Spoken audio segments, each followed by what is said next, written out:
Thanks again to Harvey and to Anna, and thanks for the papers and all that I've learned listening to them so far. Um, when I was invited to speak here, uh, my first thought was to present a paper that's coming out in a few months in the Review of Politics about the dating of the presentation of the prince to Lorenzo the Younger, and I've dated it to May, June of 1515. But then after seeing the program and thinking it over, I thought that the argument was a little too philologically dense, and that it might be actually enjoyable even if I were to show some images and to tell some stories on the theme of Machiavelli and religion in this talk. One friend just informed me that I'm the only person here who knows how to use PowerPoint. Whether that's true, I don't know. I don't consider that to be true concerning political scientists as a class. On the contrary, they tend to, as a group, they tend to be better equipped than historians. But maybe for political theorists, that does hold true. I don't know. So in any case, I have some images, but I do encourage you to read this article about the dating of the prince. There are a number of other contributors to this special issue of the Review of Politics who are present with us today. Now, I'd like to begin by telling a story.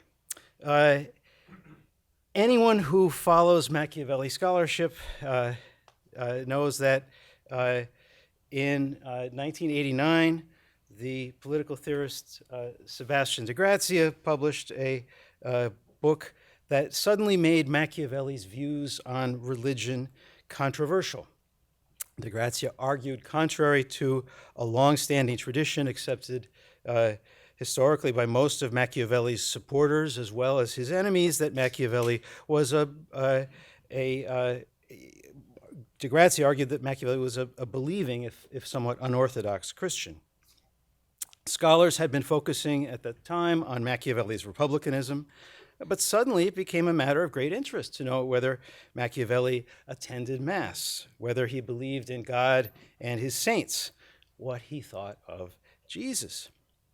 Among modern scholars, only Leo Strauss had been interested in such matters. These were questions to which the likes of Hans Baron, John Pocock, and Quentin Skinner hadn't given much thought.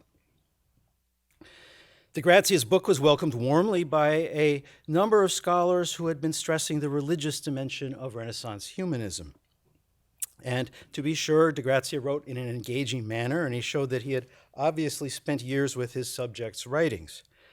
What remained a mystery, and still does to most Machiavelli experts, was why Machiavelli in Hell was awarded the Pulitzer Prize in biography, a fact that looms very large in the book's subsequent reception by scholars like Maurizio Viroli and Carrie Niederman, among others, who continue to treat Degrazia's book as authoritative. And so I'd like to tell the story. I first met, oops, hold on. I first met, isn't that a great cover too? We'll go back. I first met Sebastian in 1986 when I was in Florence as a Fulbright scholar. And Sebastian asked for my help in tracking down a letter in the Biblioteca Nazionale. So I found it for him. He thanked me in the acknowledgments to his book, and we remained good friends down to his death. After he died, his wife gave me his Machiavelli books, and one of them, perhaps of interest to this group, is his marked up copy of Thoughts on Machiavelli with a dedication from Leo Strauss. Sebastian studied and taught political theory at the University of Chicago, which he left the year before Strauss arrived.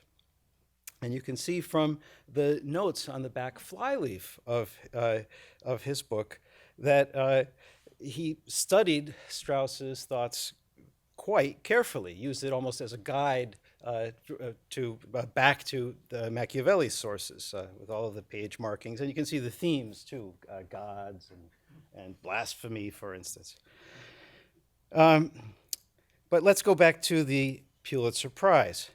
A few months after it was announced in 1989, the subject happened to come up while I was having a drink with another old friend, the retired New York Times editor, Harrison Salisbury. Salisbury led on that he had been on the Pulitzer Advisory Committee and that the case was quite remarkable. In the spring and summer of 1989, the United States had been collectively wringing its hands about the case of the former baseball star and manager of the Cincinnati Reds, Pete Rose, undeniably one of the best baseball players of all time. Rose was discovered to have bet on his own team's games, and he refused to admit it. The commissioner of baseball, Bart Giamatti, a Renaissance scholar and the former president of Yale, after a long investigation and much agonizing, decided to terminate Rose's relationship with professional baseball in what he considered a terrible tragedy. Then, to compound the tragedy, Giamatti died of a heart attack 8 days later. According to Salisbury, Giamatti was already dead when a strong letter from him nominating Degrazia's book for the Pulitzer Prize arrived in the mail. No one on the committee felt competent to disagree with this message from beyond the grave, with this message from an American saint. Hence the decision. Now, in the years that I knew Degrazia, I never had the courage to ask him about this. I was afraid that he would be embarrassed too to learn of it. But when I gave the inaugural lecture for the university chair that I hold, I happened to mention Giamatti as someone who had inspired me when I heard a lecture that he gave at Yale. And I sent Sebastian the text of my lecture when it was published.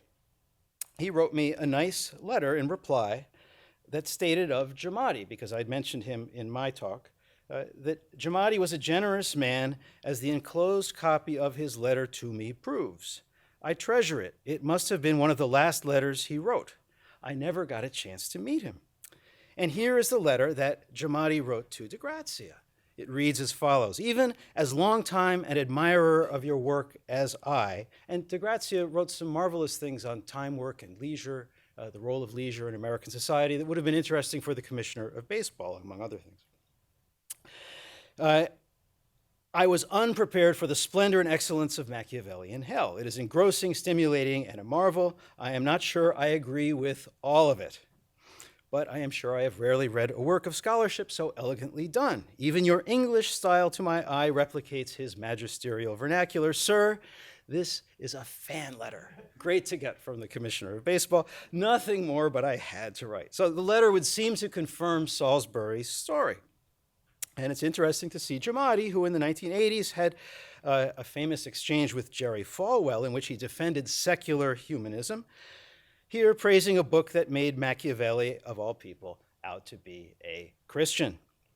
It's also fascinating to know that Giamatti was studying Machiavelli while deciding what to do about Pete Rose.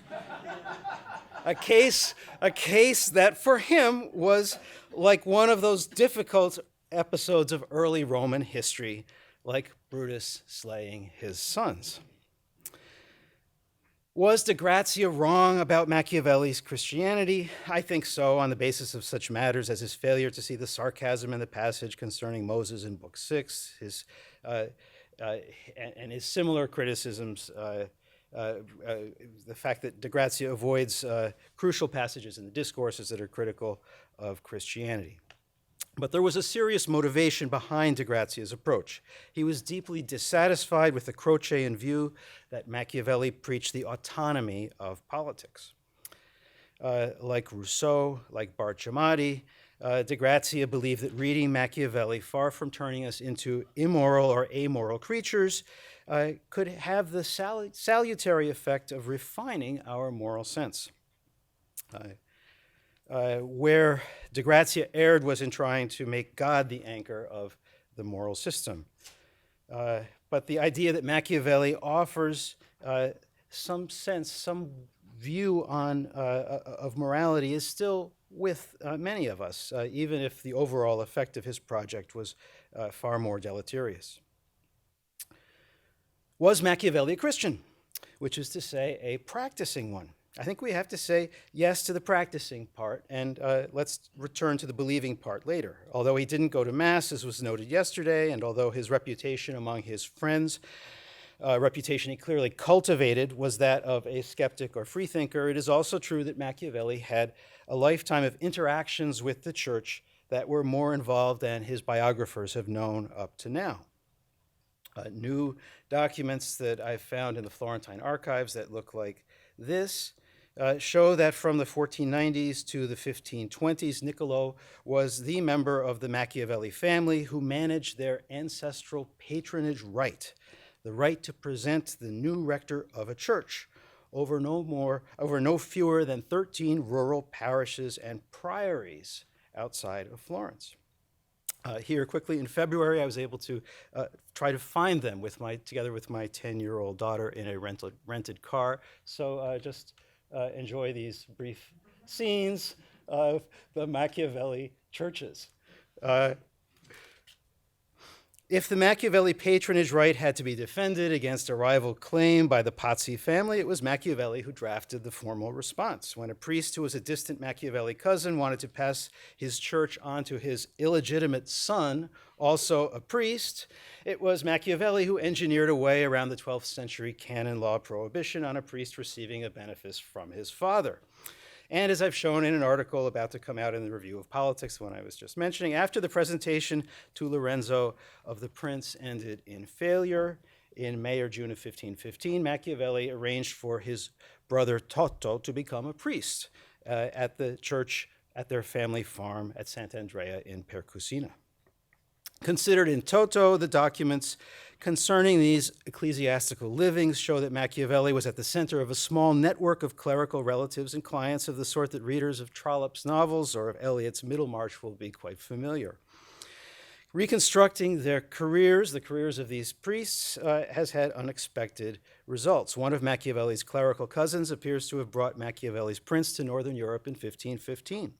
And when this cousin returned to Florence in 1519, he arranged for a Florentine publication of Utopia and the works of Erasmus. The effectiveness of Machiavelli's work on behalf of the family in negotiating these appointments can be seen in the coats of arms, and I've got a series of them here, all dating from the decades when Machiavelli had this role in the churches. These are all slides of the Machiavelli coats of arms as patrons of these churches, including this beautiful Della Robbia plaque with the coats of arms. Those arrow-like things are what keys looked like back then. They would stick into a lock and turn. So the name Machiavelli means crooked keys. So these are the little keys. I don't think they're crooked, but they're the keys of the Machiavelli coat of arms. And this shows that it's dated 1510. Another aspect of Machiavelli's religious life that needs more complete examination is his interest in Franciscanism. Here, too, there's new work that can be done. Machiavelli disliked the Dominican Savonarola, although there were things in him that he admired. But what has never been noticed is the fact that Machiavelli had good personal relations with the Franciscan order. It was like being a Yankee or Red Sox fan. He was a member of a Franciscan family, as it were, and he kept up this relationship.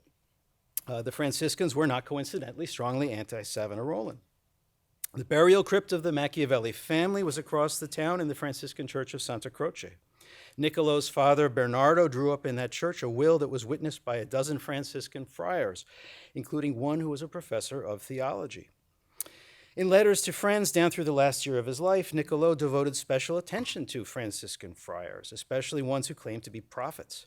His famous mission to Carpi to secure a Lenten preacher for Florence, a mission that was likened to sending a homosexual to find a wife for a friend, happened to have been a mission to the provincial assembly of the Friars Minor, that is, to the Franciscans. In other words, the men at Florence, who were probably well aware of Machiavelli's reputation as a freethinker, also thought that he would be a good person, however, to send to the Franciscans. And in the years after his death in 1527, when Machiavelli's relatives were eager to lift the stain of impiety that had been attached to him, they forged a letter stating that on his deathbed, Machiavelli had given confession and received absolution from one Friar Matteo. This Fra Matteo, otherwise unknown, the letter gives him, is otherwise unknown, and the letter gives him no family name. But the relatives were almost certainly implying that this was none other than Fra Matteo da Bascio, the founder of the Capuchin order of Franciscans, who in the 1520s was wandering about central Italy preaching and prophesying, and in 1528 was awarded a special privilege by Pope Clement VII. We know from Discourses 3:1 that Machiavelli considered Saints Francis and Dominic essential to the survival of the Christian religion, even though the pernicious effect of what they did was to convince the people that it was, this is a passage we've gone through before, that convinced the people that it was wicked even to speak ill of evil rulers, and that it was proper to obey them and leave the punishment of the ruler's crimes to God. The idea that there is an ongoing argument with St. Francis throughout Machiavelli's writings is something that I'd like to pursue. It's captured nicely, I think, in the following juxtaposition. It was Machiavelli who wrote, "The chief foundations of all states are good laws and good arms." Compare that with the following story concerning St. Francis. When Bishop Guido of Assisi protested to St. Francis that his rule of owning no landed possessions was too severe, St. Francis replied, "My lord, if we had possessions, then we would need arms and laws to protect them." Of course, the fact that Machiavelli was involved in managing a good number of rural parishes, or the fact that he had connections with the Franciscans, tells us nothing about his views on Christianity as an intellectual. They tell us that he did not write about the church from ignorance, though, but rather with good knowledge of its workings on the most basic level. Still, they hardly help to explain the vehemence of his arguments against Christianity or their radical quality. To understand Machiavelli's project from an intellectual point of view, I think it helps us to look at what was happening in the world of contemporary science, what the Renaissance called natural philosophy. Within the Italian university system, there were professional norms for the teaching of natural philosophy that afforded great leeway when it came to heterodox and even heretical doctrines, especially if they were derived from Aristotle. There existed what was called then the libertas philosophandi in naturalibus, freedom when philosophizing about natural things, or better, freedom in the natural sciences. So long as a professor made clear to his students that he was discussing a specialized problem inherent to natural philosophy, and so long as the professor affirmed that his teaching had no wider implications with respect to church doctrine, it was perfectly fine for him to lecture about such topics as the eternity of the world, which is to say its non-createdness, or the mortality of the soul. One of the things that Machiavelli is doing in The Prince and the Discourses, then, is to take this kind of discussion into a different arena, to leave the natural sciences and address issues pertinent to moral philosophy, but where the same professional libertas did not apply. Was it dangerous to do this? Sometimes it has been asserted, most recently by Maurizio Viroli, that Machiavelli wrote at a time when it was perfectly safe to air heterodox or anti-clerical views. That Machiavelli had no need to veil a putative impiety more thoroughgoing than what he stated openly in his works. Was this true? Viroli is wrong. Matteo Palmieri was denied a Christian burial. Pico della Mirandola's syncretistic philosophical theses got him into trouble with the Inquisition in Rome. Ficino corrected his own work on magic. Machiavelli's illustrious precursor as a commentary on Livy, Marcantonio Sabellico, was reprimanded for a doctrinal error in his History of Venice. The Bishop of Padua initiated a campaign to curb Averroistic teaching at Padua. The Fifth Lateran Council roundly condemned Averroistic and Epicurean teaching, among other things. And all of these took place before the Reformation in 1517. So silence, irony, and deliberate obfuscation are tools that Machiavelli used to great effect. It is often asserted that Machiavelli never mentions Mohammed. Paul Ray raised this point, but of course he does, albeit in the guise of that other armed prophet who came out of the desert, whose name began with M-O, Moses. The discourses in the Florentine histories appear to be unfinished, but when you count the chapters, as Strauss did with the discourses and Mansfield with the histories, they come out to numbers with solid correspondences. Now, Strauss and Mansfield have used these numbers to talk about Machiavelli writing something like a Bible, that there's a kind of mystical character to and significance to these numbers. But it's my theory that this was a very practical step, a justified exercise in caution, because, as a number of Renaissance writers learned, it is much easier to defend a controversial work if you can claim that you never finished it. And you can leave a clue for those who might know that it is actually finished, and hence these rounded numbers, I believe. So to conclude these observations, my thoughts on Machiavelli and religion, and to put Machiavelli's project into perspective, I think it might be helpful now to return to the subject of Harvey's talk yesterday, its cogent explanation of the meaning and revolutionary impact of the term verità effettuale as it appears in chapter 15 of The Prince.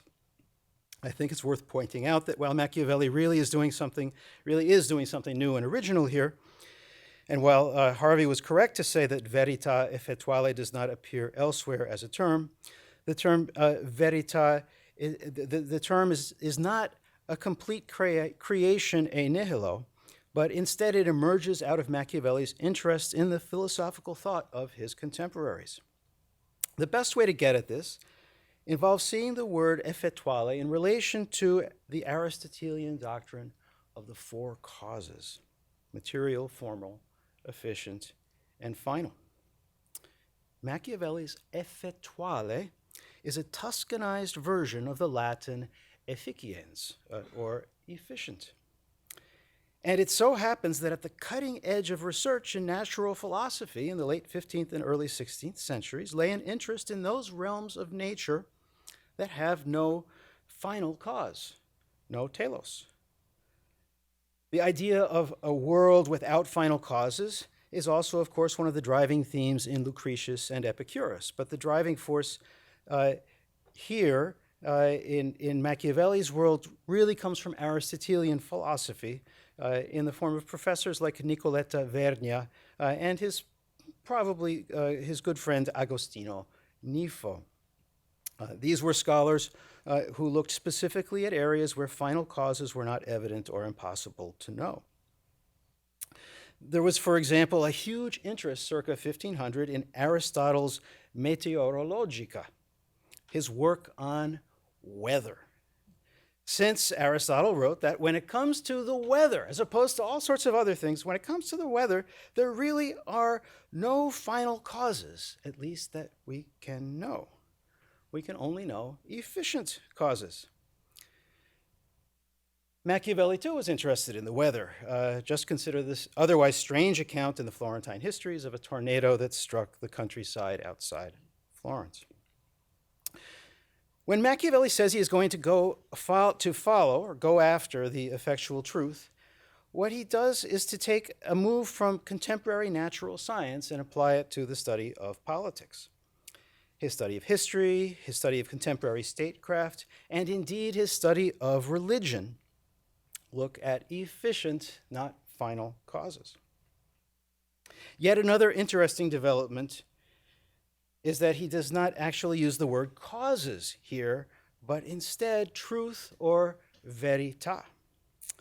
In effect, he is striving at a new definition. Whether this involves elevating effectual causes to a new higher status, or the lowering of truth to the level of efficient causation, is a matter of one's perspective. And we should not forget what is being discarded, what is being shunted aside in Machiavelli's formulation.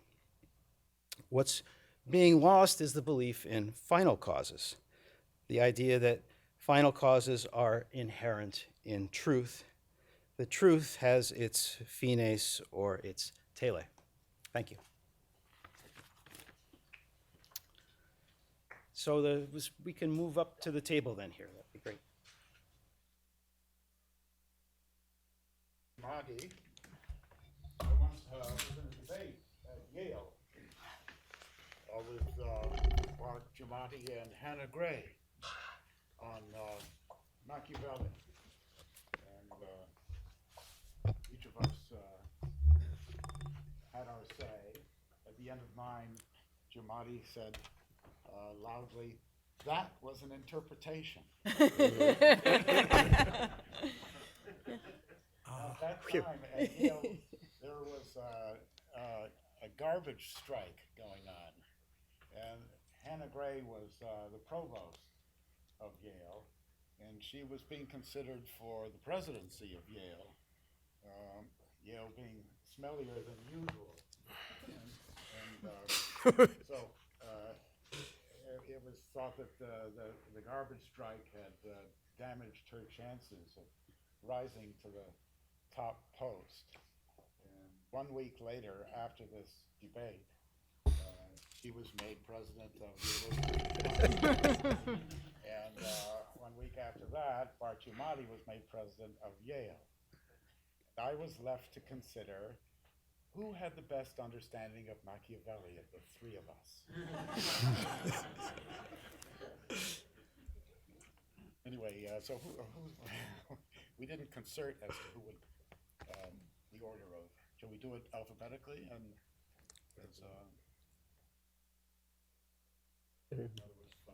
Me, okay. beginning with you, Bill Kristol, whose amazing biography is in our program. And the mascot of the Weekly Standard is? A hawk. I don't know.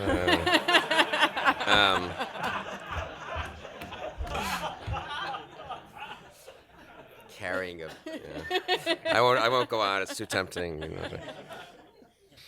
Well, speaking of that, actually, a few weeks ago, I was supporting President Obama in his expressed intention of intervening in Syria against the Assad regime, which had used chemical weapons. And I always begin talks at Harvard by disingenuously finding one instance where I've supported President Obama so I can get goodwill here.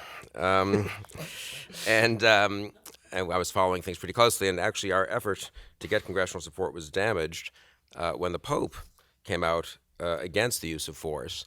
And I did have kind of a Machiavellian moment, I would say, reacting to this when the Pope first tweeted. I like the idea of the Pope having a Twitter account, but the Pope first tweeted, "With utmost firmness, I condemn the use of chemical weapons," and then went on to say in his homily that weekend that, of course, though with utmost firmness he condemned the use of chemical weapons, he also condemned the use of any force to make the person who used the chemical weapons pay any price or begin to remove him from power, and he gave a eloquent, I guess you could say, appeal not to go to war in Syria, which actually I think had some effect on both sort of liberal social justice Democrats and actually religious conservative Republicans, either gave them a reason or an excuse not to support the use of force. So this, for me, having been asked by Harvey to be part of this panel, it reminded me a little bit of Machiavelli's problems with the church, a lot of condemning with utmost firmness without actually enabling anyone on this earth to do anything about malefactors. In fact, the Pope says that we don't have to do anything because the judgment of God and the judgment of history will be upon our actions. And he says, from those there is no escaping, which is nice, I guess. if you believe that, right? And rely on the judgment of history instead.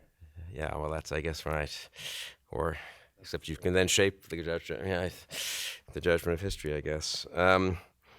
Anyway, so that made me think of Machiavelli, that little instance. Of course, I can't really cite Machiavelli to be on my side because I suppose he might not have been quite as disapproving of Assad's use of chemical weapons. In any case, I'm obviously out of my league to be on this panel, and so I will quickly yield to Vickie and Nathan, but I was put here by Harvey to add levity to the gravity the overall gravity of this conference. So I'll try to do that a little bit. I thought, well, I don't really know Machiavelli that well. I mean, it's been a long time since I've studied him at all seriously, but I thought I could look. The Prince is a manageable book. I mean, it's a book of manageable length, and this is the 500th anniversary, so I thought I could look at the Prince for guidance. But then I vaguely remembered from grad school that letter. I guess it's from Machiavelli, I think, to Guicciardini, and a few years after after Machiavelli wrote the Prince. For a long time now, I have not said what I believed, nor have I believed what I have said. And if I have nevertheless sometimes said the truth, I have hid it among so many lies that it is difficult to find. So I decided that would be daunting to actually try to find the truth among all the lies of the Prince. I then recall that it's also not just the 500th anniversary of the Prince, it's also the anniversary, obviously, of the letter to Vittori that Machiavelli wrote after finishing the Prince, and that actually is dated, I think, December 10th, something like that, 1513. So it actually, and so it's appropriate to cite that. And I thought there might be guidance from there on Machiavelli's regard for religion, thoughts on religion.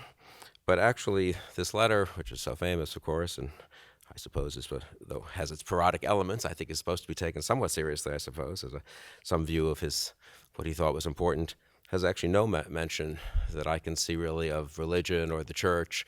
He begins with this sort of joke, the quote from Petrarch, "Never were divine favors late," but referring not to anything divine, but to his friend, to Vittori's letter to him, I believe.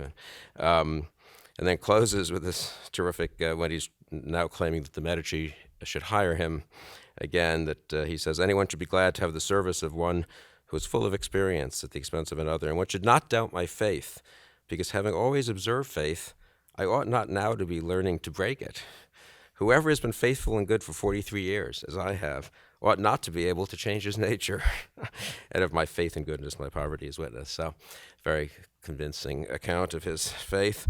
Isn't he sort of, I think he's someone who thinks you can change your nature. But in any case, in this letter, what does strike me, and this gets to the question of his faith or lack thereof, and how seriously he took that, is that he does give this famous account, of course, of his the serious work in which he engaged, when he puts on his courtly garments and reclothed, enters the ancient courts of ancient men, where, received by them lovingly, I feed on the food that alone is mine, and that I was born for. There I'm not ashamed to speak with them, and to ask them the reason for their actions, and they, in their humanity, reply to me. And for the space of 4 hours I feel no boredom, I forget every pain.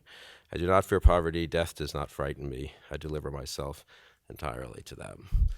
So there's no guidance there, I don't think, for Machiavelli on religion, except that he doesn't seem to he seems to be perfectly happy to converse with the ancients without having in any way the church or whatever other things that have happened in between be central or even present, one senses, in that conversation. And he loses his fear of death, which presumably is not something you should do if you were a Christian, just by conversing with ancients. So then I thought, well, Machiavelli's too hard, so I would look at his greatest interpreter, Leo Strauss. Then I looked for 2 minutes at Thoughts on Machiavelli and decided that was too intimidating. Not really the most helpful, not the most helpful trot in the world, I would say, to Mr. Strauss. And furthermore, of course, that book called Thoughts on Machiavelli, which is an unusual title for Strauss, I mean, one suspects somehow it's of course about Machiavelli, but it's also Strauss's own thoughts on Machiavelli, and I'm not sure if it's entirely, it's not an no more, maybe, this is an exaggeration to say, it's no more of an accurate guide to Machiavelli than Machiavelli's discourses on Livy is to Livy, but it does have a little bit that character of being his thoughts on another thinker, as Machiavelli's discourses presumably are his discourses on another thinker. So I decided that was unreliable, and in any case beyond my ken. So then it occurred to me, remembering back to graduate school, that there's this wonderful, genuine sort of trot or textbook that we used to use. I used to study for my generals, which is Strauss Cropsey, the book of essays by Strauss himself and many students and friends and generally speaking followers, I guess you'd say, of Strauss, on various, on most of the great canonical thinkers. And of course, Strauss himself wrote the essay on Machiavelli, I guess for the volume of it, I guess the second volume, the one that was published before his second edition that was published before his death. He substituted himself very very cruelly for Warren Winiarski, who of course was perfectly happy, I suppose, to be booted out since he was already on his path to being an unbelievably successful entrepreneur and businessman, having founded Stag's Leap Vineyards. So Strauss has that, and that essay is a manageable length, and it's in a book that's sort of vaguely supposed to be for students. So I looked at Strauss-Cropsey, at Strauss's essay on Machiavelli for guidance. Now, in looking at the book, I was reminded that he also has the essay as the Plato essay, and Strauss also has the essay on Marsilius, which comes right before the essay on Machiavelli, and they do seem to be intended to some degree to be read together. And the essay on Marsilius, sure enough, closes with the word Machiavelli, and in fact on the issue of Machiavelli on religion. So that was helpful. I'll read you just those very closing sentences. He's discussing Marsilius, and the last paragraph of this Strauss's essay on Marsilius discusses Plato, Aristotle, Marsilius himself, of course, Thomas, Maimonides, and then Machiavelli. Very, very relaxed discussion of all these thinkers. And he says, Strauss writes that Marsilius somehow combines Maimonides' view of the human law with Thomas's view of the divine law. In any case, Marsilius was driven to take this view that the human law, which is directed toward the well-being of the body, to some extent by his anti-clericalism. When anti-theological passion induced a thinker to take the extreme step of questioning the supremacy of contemplation, political philosophy broke with the classical tradition, and especially with Aristotle, and took on an entirely new character. The thinker in question was Machiavelli. So that, I think, is very interesting. I mean, somehow Marsilius, who I get is Marsilius, who was critical, one might say, of the church, and maybe more broadly even of Christianity, limited himself to a kind of anti-clericalism, which I would take to be more of a political critique. Machiavelli goes further and takes the extreme step, when induced by anti-theological passion. So that's interesting about Machiavelli. When one reads that at first, one somehow thinks that that's, I don't know, a criticism, or surely one shouldn't be driven by passion to make fundamental judgments about things. But I don't know that that really is a criticism. I mean, Marsilius was driven to anti-clericalism. Machiavelli was induced by anti-theological passion. But that may have been the beginning of his thought, not the end. And you have to begin somewhere. Strauss himself was sort of in the grip of a theological political dilemma and was induced by that to think through that, or not dilemma, but predicament, right? And was induced by that to think that, liberate himself maybe from that grip, or think it through. And maybe Machiavelli was induced to think more boldly than Marsilius.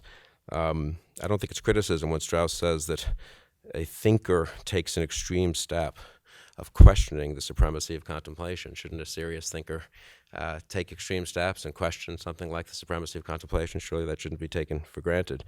In any case, Machiavelli, by taking this step as a thinker, breaks with the classical tradition, and as Strauss says, the thinker in question was Machiavelli. So Machiavelli does seem, at least according to Strauss here, to be anti-theological, not simply anti-clerical, and that somehow pushes him or induces him to his thought. But I don't think his thought can be reduced. Strauss doesn't seem to suggest that his thought could be reduced to that. And in fact, when one then looks at the Machiavelli essay that follows, Strauss doesn't argue that he's simply a product of anti-theological passion, not at all. That essay, however, I regret to report, didn't give me that much guidance either. See, I'm just setting up Nathan and Vickie to actually explain this topic to you. Because it begins actually somewhat oddly, I'd say, unexpectedly, with a little discussion of Athens and Jerusalem. It ends with a very, very interesting, famous passage where Socrates and Machiavelli stand together, at least in an important respect, against the sophists. It's like an attempt to correct, perhaps, very visible attempt by Strauss in his last word on Machiavelli to correct the very simple impression that he left or may have wanted to leave of a simple hostility between Socrates and Machiavelli, or between himself and Machiavelli. But in between, there's some discussion of religion and Christianity, unfortunately not in the 5 paragraphs on the Prince, where he barely, and I'll come back to this in a minute, Strauss, that is, barely discusses religion. It doesn't discuss Christianity at all. His discussion of the discourses is, on the other hand, very much about Christianity. In fact, I'd say that seems to be the topic, really, almost, of the Strauss's discussion of the discourses.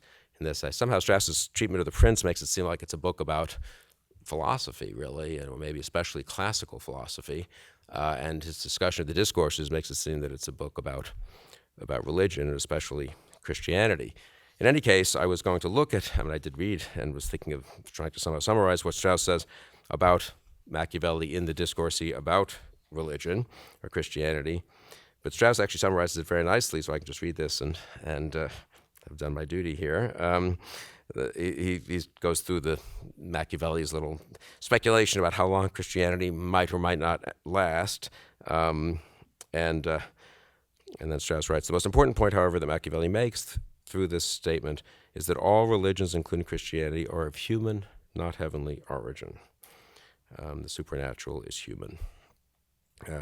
And then Strauss says, the substance of what Machiavelli says or suggests regarding religion is not original. So that got me. I thought, well, gee, what's the point of even summarizing this if it's not original? It does seem it's a striking statement, though, and it does make one wonder exactly what there is about Machiavelli's understanding of religion, as opposed to what he wished to replace, perhaps, a world dominated by Christianity or religion with.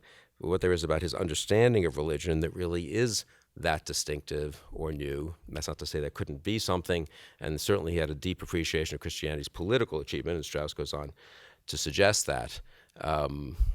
So maybe there's a great political appreciation of Christianity, but not so clear that his actual understanding of Christianity sort of per se, well, maybe that's not the right way to say it, since maybe Christianity is political in Machiavelli's view, but in any case, as a sort of religious matter, perhaps this was not of huge interest to Machiavelli, I think. It was of interest, but not of, I don't know how quite to say it, of huge, ultimately philosophical importance to Machiavelli, perhaps. And I was reminded, actually, of, I began with Obama, so I'll end with Ronald Reagan.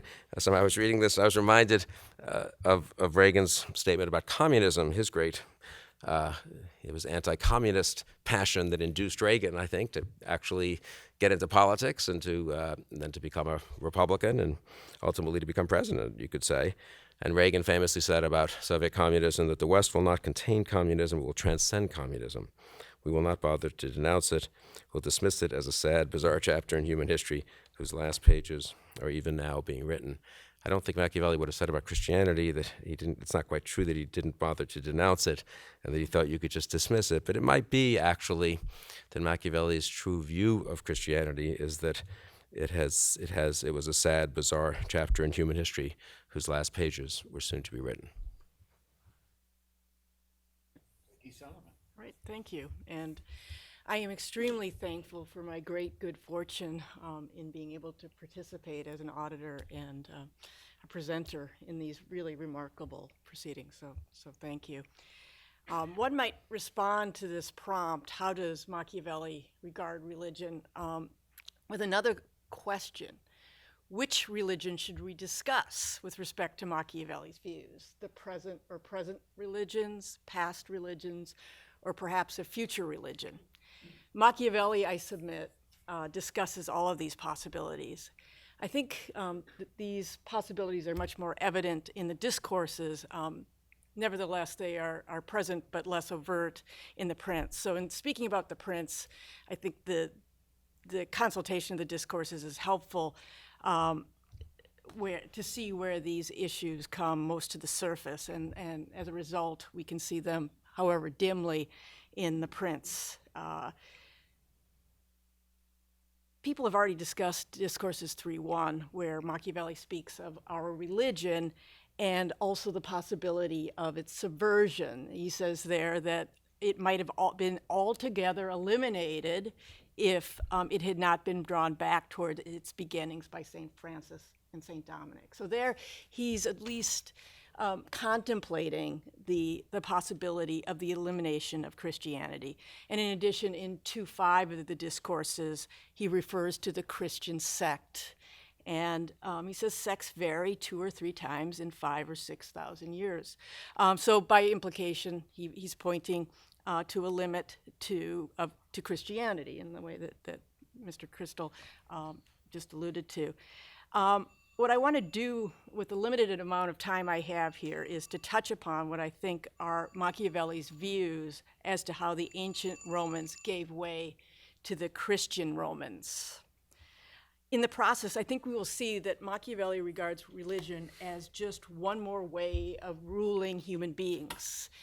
Religions have their princes, just as earthly regimes have their princes. It offers a form of education, just as polities and epics do. Religions can take lessons in rule from princes and principalities, and republics and principalities from religions. Sometimes he speaks of religions and education interchangeably. I'm thinking particularly of the preface to Book 1 of the Discourses. And that is very much in keeping with his presentation of the alteration of epochs in 2.5. We know, and we've talked a lot about it in the last 2 days, he blames the education of modern times. Human beings now esteem less the honor of the world, and human beings live so as to go to paradise. So that's, in some ways, the most overt teaching or criticism of the modern education, the modern religion. The Roman pagans were strong and the Christians are weak. Romans were free and the people of Machiavelli's time are servile. And in 2.2 of the Discourses, he says the free way of life then and the servile way of life now. Think about that. That's really quite a statement. The people of Machiavelli's time are servile. They are akin to slaves. So one question is, does this condemnation of the servile way of life now relate merely to the rich rulers of the church who oppress the people? Or is the rule of those barons who live on their rich estates and do nothing useful for life, and you can find them in Rome? And so I'm referring to Discourses 155. Is that merely a symptom of a much larger problem relating to human freedom? I would like to suggest that Machiavelli explores in many different ways the origin of the servile state of the Europe of his day, and religion is very much tied up with that story.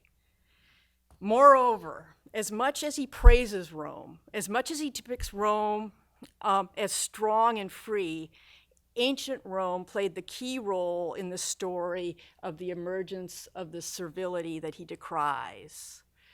Following out Rome's defects, that is, its imposition of tyranny on Europe and its own collapse into tyranny, both of which are inextricably linked, gives us insight into Machiavelli's analysis of the current political situation of Europe. I intend to trace the origins of the current epic, and thus the modern education and the modern way of life to two conditions that Rome caused, as he lays them out in both the Prince and the Discourses. And again, I believe that the methods of divine rule for Machiavelli can inform earthly rule and vice versa. So the first one is Rome's foreign policy, its conquests, and the other is its domestic policy, specifically the fact that the Roman Republic was unable to handle the long line of ambitious men who aspired to tyranny. Rome was vulnerable to internal tyranny and also imposed that type of tyranny on its conquests. Thus, the Romans may have been free, at least for a time, but they also destroyed freedom in their conquered lands in Europe. And this state of affairs, I think, for Machiavelli is still working itself out. So first, the foreign policy. In Discourses 2.2, where he criticizes the Christians and praises the Romans, when he's talking about the situation of the modern world, he points particularly to Rome. He says this, "Still, I believe the cause of this to be rather that the Roman Empire, with its arms and its greatness, eliminated all republics and all civil ways of life. Therefore, the Roman conquests are somehow related to the current state of affairs, which Machiavelli decries. In considering the Prince, for example, one finds a large stretch of human history which necessarily involves the emergence, spread, and decay of religions. So this recognition of what the Prince is about is very much in accord with Discourses 3:1 and 2:5. And Rome is very much at the center of these transitions. And you see it when he speaks about his four great founders in chapter 6 of the Prince: Cyrus, Romulus, Theseus, and Moses. So there's Persia, there's Rome, there's Athens, and there's the Hebrews. Rome conquered Greece, the orders that Theseus founded, and Rome conquered Jerusalem, the orders that Moses founded. And before Rome conquered Greece, Alexander had conquered Persia, the orders that Cyrus had founded. I suggest that the process by which Rome destroyed liberty in the West is one of the understated themes of the Prince, and the unfreedom of the world is related to the religious situation. Specifically, one of the key stories in the Prince is Rome's conquest of Greece and its extinguishing the freedom that was there. And Erica Benner referred to that earlier today. So in order for Rome to do this, they had to wipe out the memory of freedom. And in the process, the result of it is what he says, the province of Greece. Greece became a province of Rome. And this story goes through many different chapters of the Prince. So when Rome was creating a province, creating the province of Greece, Rome conquered not only city-states, the Greek city-states, but also the successor states of Alexander, the states of Pious, who he refers to, Antiochus, and Philip V. So when Rome conquered these successors of Alexander, Rome brought to Europe a form of rule that originated in Persia and Alexander assumed when he conquered that territory. It's relatively easy, I think, to miss the significance of Alexander the Great in the Prince, but I think Machiavelli points to his special status by the fact that in the only chapter in which he names individuals by name is chapter 4, where he refers to Darius once and Alexander the Great twice. It's also of note, I think, that at the beginning of that chapter, Machiavelli says that just after Alexander seized Asia, he died. So he seizes Asia, he dies. But at the end of the chapter, he says Alexander held the state of Asia. The only way that Alexander the Great could have held Asia after his death was through his successors, who held pieces of the empire. And I think this is an important piece of information. Princes can rule after their death. He says that later also in the Prince with respect to Caesar, and he says it explicitly. Caesar had successors who ruled in his name after his death. An important distinction that Machiavelli makes in chapter 4 is that there are two ways for a prince to rule. And one of those ways is the way that Alexander took from Darius, is that there's one prince and all others are servants who as ministers help govern the kingdom by his favor and his appointment. Alexander is a Macedonian, a Greek who conquered Darius's kingdom, which in fact had been founded by Cyrus. Historically, what Alexander did was acquire Cyrus's throne when he conquered Darius's kingdom. And this has already been pointed out by other commentators, particularly by Paul Ray. It's not just Alexander the Great that ruled this way. This manner of rule is still around. It's around in Turkey, he says. It's around in the Sultan state, which he connects to the Christian pontificate. And that's all in chapter 19. And the Roman emperors ruled in the same way. They had provinces and they had ministers who ruled these provinces. So again, Rome brought this method back to Europe and it's still around. So I would argue that Rome, both imperial Rome and Christian Rome, is a successor to Alexander the Great. I also think it's, well, Machiavelli says some significant things, I think, about Alexander the Great in the discourses. For example, he says, it's in Book 1, Chapter 20, "For it is seen that 2 virtuous princes in succession are sufficient to acquire the world, as were Philip of Macedon and Alexander the Great." He says elsewhere that Philip was a small king. So Philip went from a small king to having a son who conquered the world. So a father-son duo can really be quite formidable when it comes to conquering the world.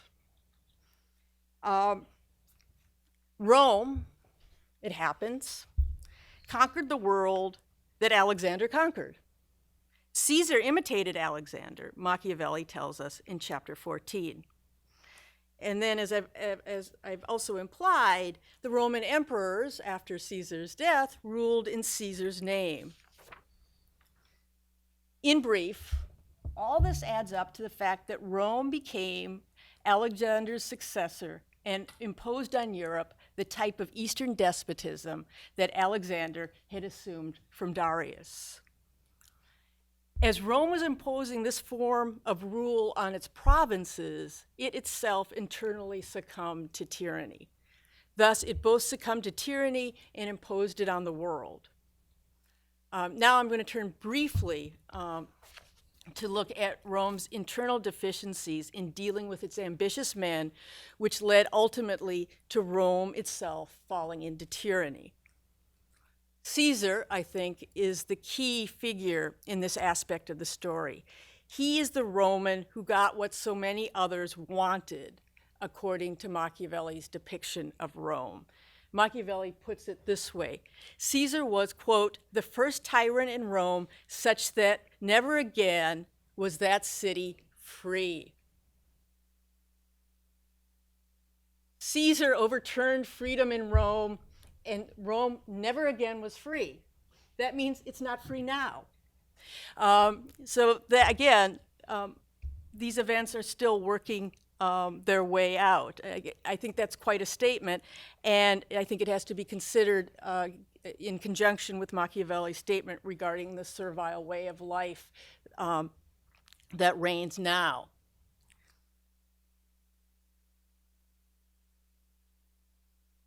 I've already talked about Caesar's successors who ruled under his name, but he also had predecessors, according to Machiavelli's depiction of Rome. In particular, Machiavelli presents a long line of men who wished to become preeminent.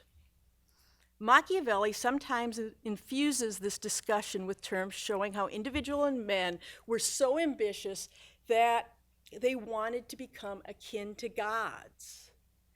He mentions that the Romans said that Camillus, quote, because of his pride, wanted to be equal to the sun. For a ruler to become godlike, he needs to be worshipped, or as Machiavelli puts it, adored. And that's a critical step to the achievement of an ambitious man's ultimate goal. Machiavelli tells us, though, that Camillus was unlikely to achieve his ambition because he was hated by the people as he had deprived them of something useful. Specifically, he didn't distribute the plunder from Veii. He also tells us, though, that ambitious men in Rome did become adored. The people of Rome, quote, began to adore those men who saw they were apt to beat down the nobility, from which came the power of Marius and the ruin of Rome. After Marius came Caesar, of course. The desire to be adored is quite common among ambitious men who wish to become preeminent. Such an ambitious man with audacity, and I'm quoting Machiavelli, and spiritedness wishes to transcend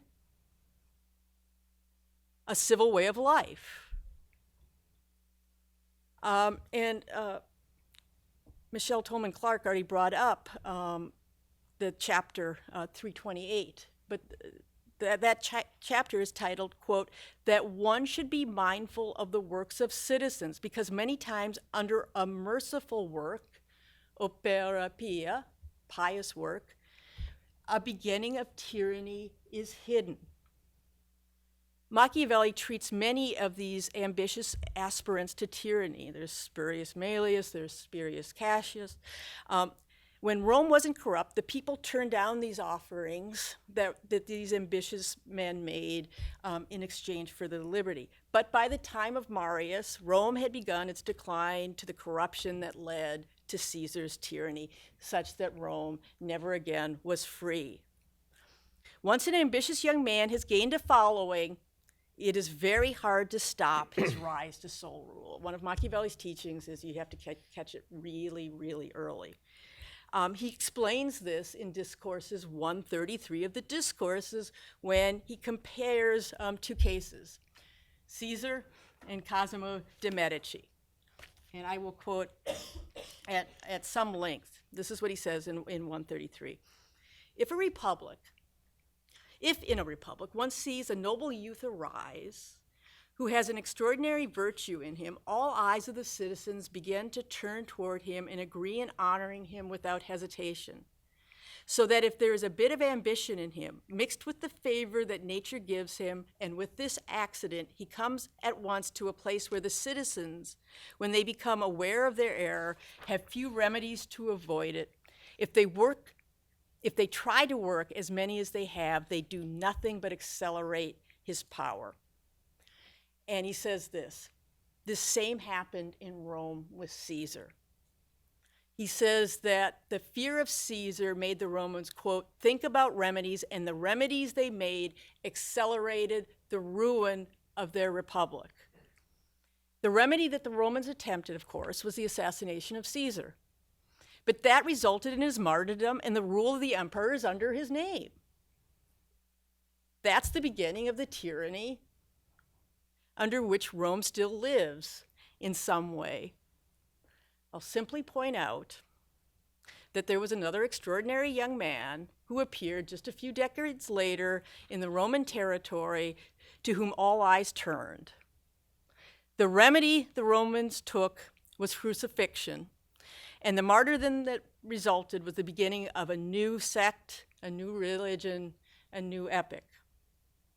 I'll also point out that Machiavelli treats the dangers of such extraordinarily young men to which all eyes turn, and the dangers of martyrdom in chapter 33, which just happens to be the age of Christ when he was crucified. Christianity may be a new epic, but in many ways it grew out of Rome. It grew out of pagan Rome, its conquests, and its internal politics. Machiavelli often uses the phrase, the religione dei Romani. In context, it clearly refers to the Roman pagan religion, but it need not. It could be the Roman Catholic religion. The two are much closer than might first appear. And I'm not saying that this is not a new epic. People really do live differently. They live so as to go to paradise. They esteem less the honor of the world. Nevertheless, new epics can very much draw on former ages. And again, religion is a way of ruling human beings. Many of ancient Rome's way of ruling human beings persist in Christian Rome. One might say that ancient Rome and its defects gave rise to Christian Rome in its servile way of living. Human beings, Machiavelli says over and over again, are now unfree. They live under a form of tyranny. And as a result of all of those assertions, I think it's hard to avoid the place where Strauss starts in his discussion of a blasphemy that occurs in Discourses 126.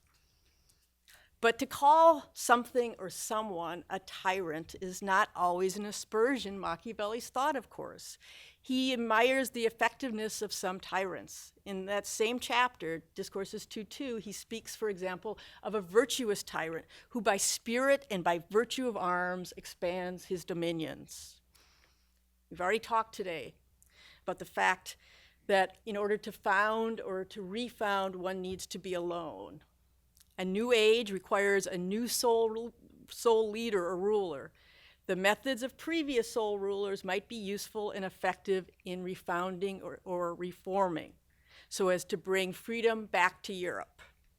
And I think that points forward to the theme that Professor Mansfield asked us to consider at the beginning of this conference, which is the greatness of Machiavelli.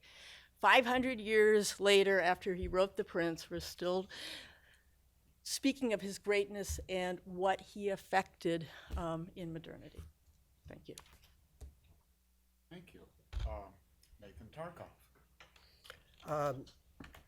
Like previous speakers, I certainly wish, and especially as the last speaker, to thank Harvey Mansfield and the program in constitutional government, and Andy Zwick and Laura Donaldson and Anna Schmidt and anyone else who may have helped organize this marvelous conference from which I've already learned so much. Will be the only paper from which I will learn nothing. The surprising presentation by Paul Ray earlier led me to cross out large chunks of my paper. This allows me to do two other things at the beginning, therefore, to make up for those omissions. One, to express a certain disappointment in Bill Connell's paper, because in the wonderful appendices to his edition of The Prince, which you should all consult, he tells this story, which I'm going to mangle. He may have to come to my aid. I believe it's a story, a letter written by somebody who knew somebody who was there when at Machiavelli's deathbed, or maybe it's even a little more indirect, somebody who knew somebody who knew somebody who was there. In any case, the story, whether apocryphal or not, it seems to me hardly to matter, because it shows what people thought.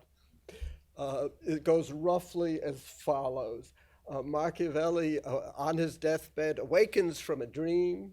He recounts the dream to those present. He dreamed that first he was somewhere, and there were these miserably dressed, pathetic people singing hymns, and he asked his guide, who are they? They're the saints in heaven. Then the guide takes him somewhere else, where he meets, and I'm going to get the list wrong, Plutarch, Plato. Let's see. A senate of statesmen. Or maybe they're not, are they named?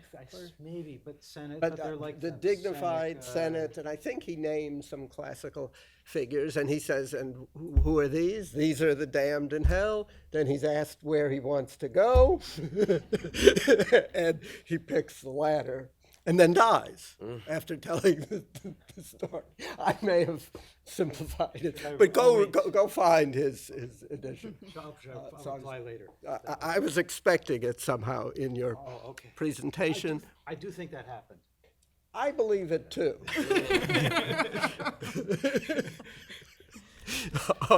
And I don't think that should be omitted from this particular session. I'll also take the liberty to offer an answer to a question Mr. Mansfield asked earlier. Were there any humanists who were as anti-Christian as Machiavelli? It seems to me that Boccaccio, who was an erotic rather than a civic humanist, was as anti-Christian as Machiavelli. And there's some evidence he was one of Machiavelli's favorite authors.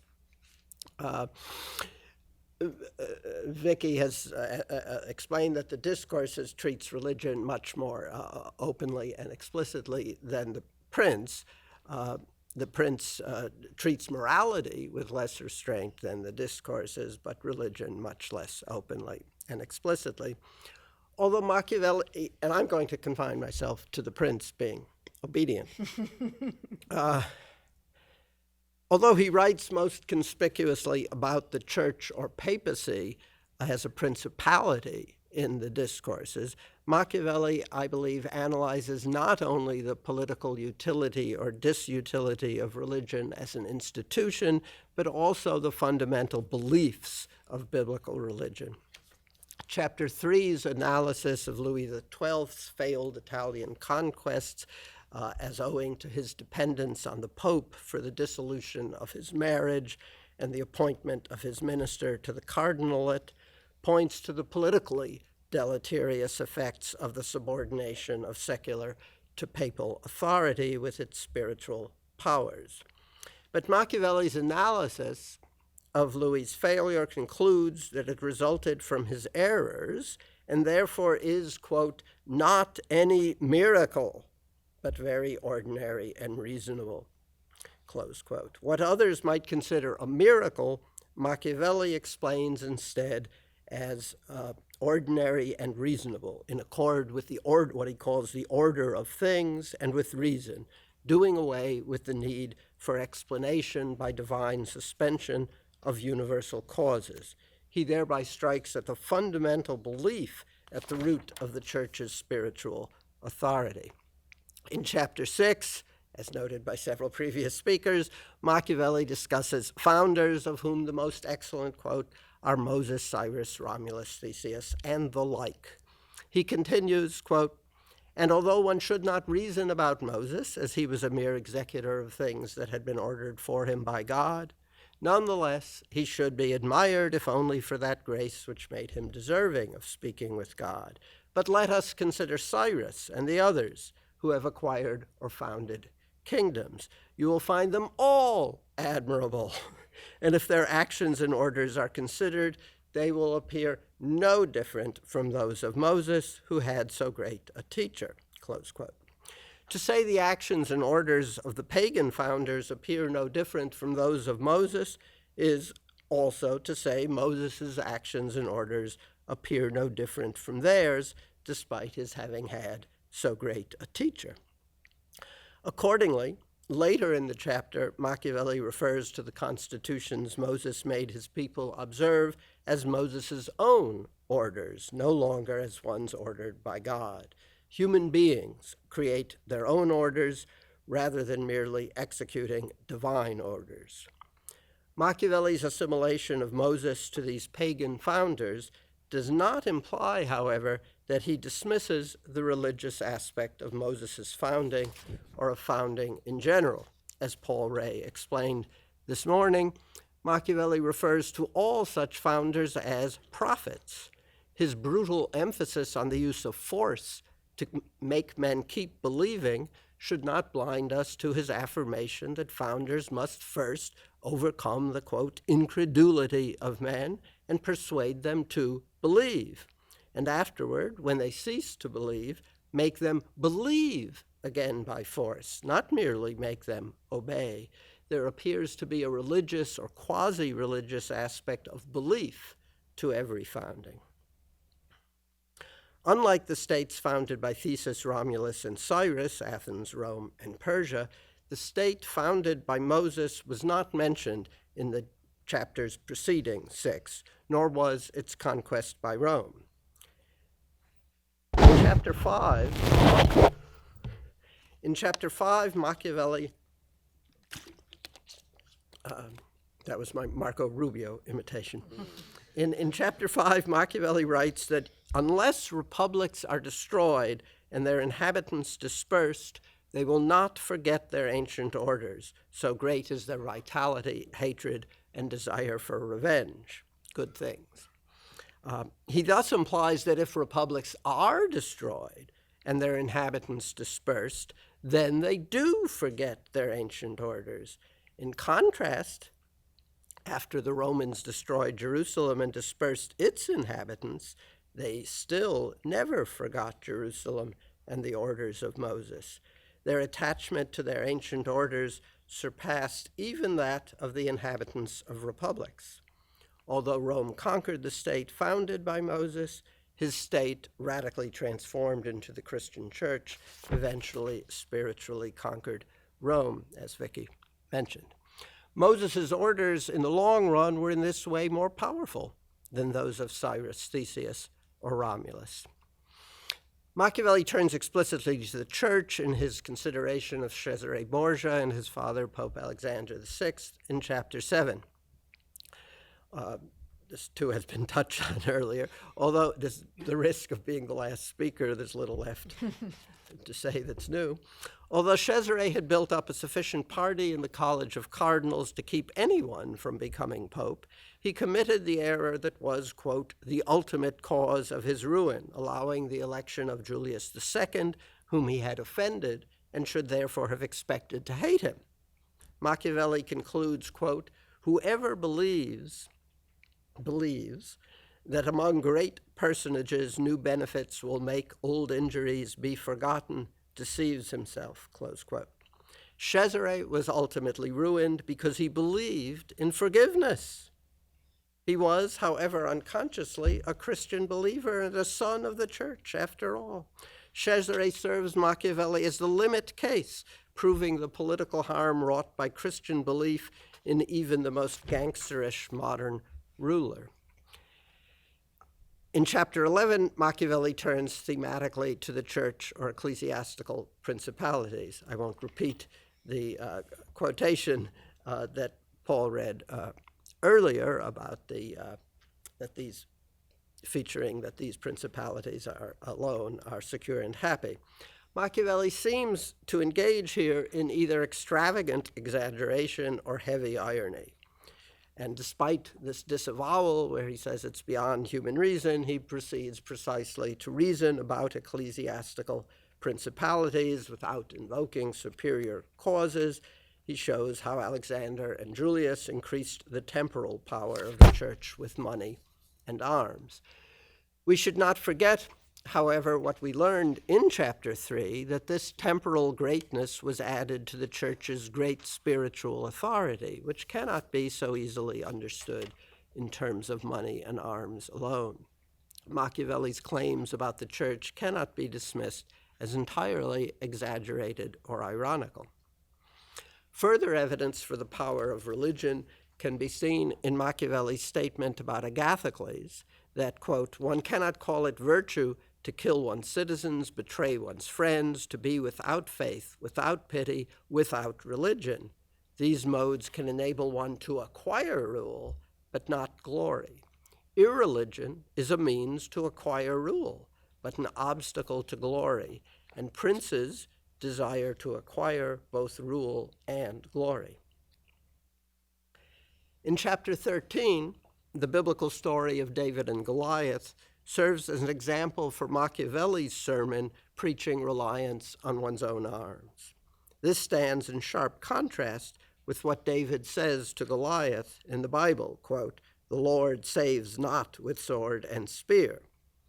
David preaches reliance not on one's own arms, but on the Lord. For Machiavelli, the most fundamental reliance on one's own arms is to rely on one's own virtue and reason rather than on God or authority. In Machiavelli's discussion of the qualities for which men, and especially princes, are praised and blamed, in chapter 15, he lists being religious or being unbelieving as the last pair of qualities, thereby underlining belief as the core of religion. He concludes by suggesting that a quality that is praised, such as being religious, but that leads to ruin, is not really a virtue, but something that, quote, appears to be virtue, and that a quality that is blamed, such as being unbelieving, but that leads to security and well-being, is not really vice, but merely something that, quote, appears to be vice. In chapter 18, Machiavelli distinguishes between having the qualities that are praised, which would be harmful, and deceiving others so as to appear to have them, which is useful. Although to maintain the state, it is often necessary to act against faith, charity, humanity, and religion, a prince should appear all mercy, all faith, all honesty, all humanity, all religion, and there is nothing more necessary than to appear to have this last quality. Not a prince's mind and acts, but his mouth and words should be full of these qualities. A prince's religion is entirely a matter of appearance. No other human being can know his actual belief or unbelief. Machiavelli explains, still in 18, quote, "Everyone sees that which you appear, few feel that which you are, and those few do not dare to oppose themselves to the opinion of many who have the majesty of the state that defend them. And in the actions of all men, and especially of princes where there is no court to appeal to, one looks to the end," close quote. Machiavelli does not limit his assertion that there is no court to appeal to for judgment of the actions of princes to this world. He implicitly denies the existence of a divine tribunal as well. Machiavelli seems about to address explicitly the fundamental religious question of God's government of the world at the beginning of chapter 25. Quote, "It is not unknown to me that many have had and have an opinion that the things of the world are governed in such a mode by fortune and by God that men with their prudence cannot correct them, rather they do not have any remedy," close quote. Belief in the omnipotence of fortune or God leaves no room for the human prudence Machiavelli teaches. He admits he was sometimes partly inclined to this opinion, but he does not specify which part, whether he was inclined to the part invoking fortune or to that invoking God. The rest of the chapter, unfortunately, discusses only the role of fortune and does not mention God. Since Machiavelli defends the efficacy of human prudence and free will against the whole of the opinion that negates them, the arguments he gives against the omnipotence of fortune should also apply, mutatis mutandis, to particular providence, the rule of the world by God. The effectual truth of what is imagined or believed to be the rule of fortune or God is in fact what he calls the variability of the times and the failure of imprudent human beings to prepare or adjust for it. The final chapter of The Prince is marked by red-hot religious language in contrast to the cool secular calculation of the rest of the book. It opens, however, coolly asking whether the present situation in Italy tends to the honor of a new prince and offers someone prudent and virtuous an opportunity to, quote, "introduce a form that would bring honor to him and good to the community of men there." While Machiavelli seems to get carried away by pity for poor Italy, we should not forget, or for short, Pittily, we should not forget that her misery is presented as an outstanding opportunity for a potential new prince to win honor for himself. Machiavelli concedes that the great founders, Moses, Cyrus, and Theseus, were marvelous, but he reminds us they were human, and God was no friendlier to them than to Lorenzo, which I take it to mean he was no friend of theirs at all. Machiavelli testifies to, quote, "extraordinary things without example brought about by God that lead the way to the redemption of Italy by the Medici. The sea has opened. A cloud has escorted you along the way. The stone has poured forth water. Here manna has rained," close quote.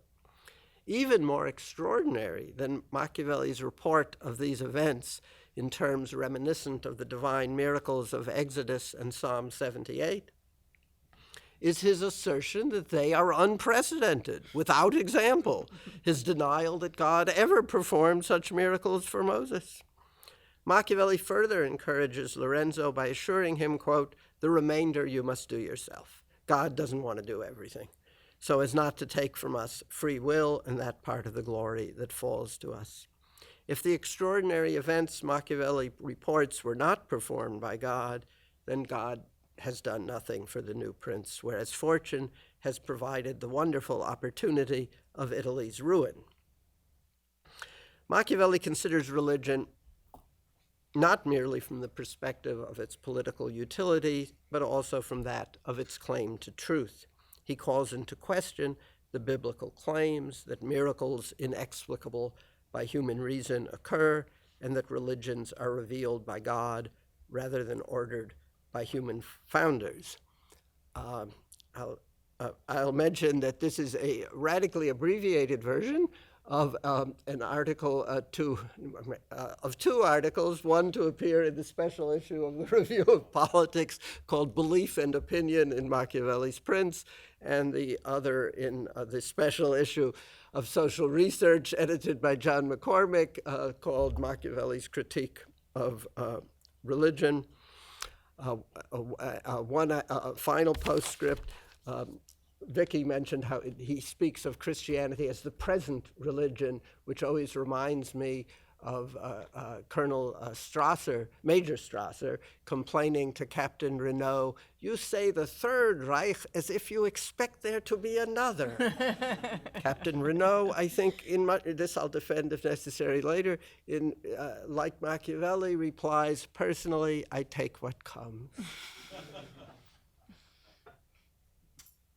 Thanks so much, and that's a wonderful set of presentations and papers we've had. But we have time for discussion, so. Yes. So I have a question for Bill Kristol. I live my daily life below 14th Street in Manhattan, apart from visits to the opera, unfortunately less frequent visits to certain medical specialists. So we don't get many out men of the right below 14th Street. I mean out with respect to being men of the right. So I'm very curious because there's a long tradition of fascination and admiration for Machiavelli on the part of men of the right. I mean, Carl Schmitt, and by the way, Heinrich Meyer's presentation of Schmitt not taking Machiavelli seriously as a thinker, based on an article that Schmitt wrote in a Cologne Catholic newspaper in 1927, is totally absurd. He had an enormously high opinion of Machiavelli and ranked him with the greatest German nationalists. But this alliance between the nationalistic right and Machiavelli, it seems to me that, and you speak of Strauss's interpretation, that in a way Strauss is trying to break up that marriage in a certain sense by suggesting that actually Machiavelli is not a man of the right. In fact, the closest interpretation to Strauss's of Machiavelli is probably Gramsci's. That the project is long-term social transformation, what my teacher Roberto Unger would have called context smashing. So I'm wondering, as a man of the right, when you read Machiavelli after having read Strauss, do you not feel a sense of disappointment or distance that he can't be any longer your hero? Back when you were Schmitt? Yeah, exactly.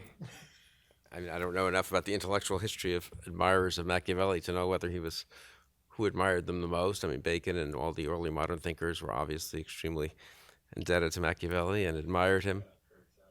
I mean, there's a whole tradition Yeah. in the German patriotic or nationalist right. It says that every time they need help, they call up Machiavelli. He says that in the Politische.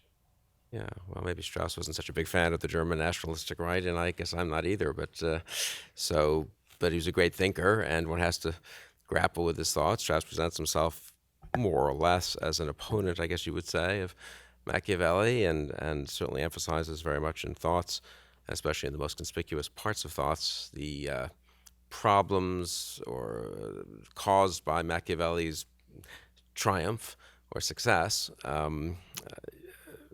But that doesn't speak exactly to the ultimately he also suggests that he is a philosopher and presents in a way one of the fundamental alternatives. But certainly I'm very much with. I mean, personally, I was, insofar as I was influenced by Strauss, much more pointed towards the ancients, I guess, than to Machiavelli. And certainly that Strauss's sort of explicit, more or less political teaching is a preference for. Explicitly he says, for Xenophon knew everything Machiavelli knew, but nonetheless somehow Machiavelli narrows Xenophon's perspective. So the American right should be more Xenophontic and not Machiavellian.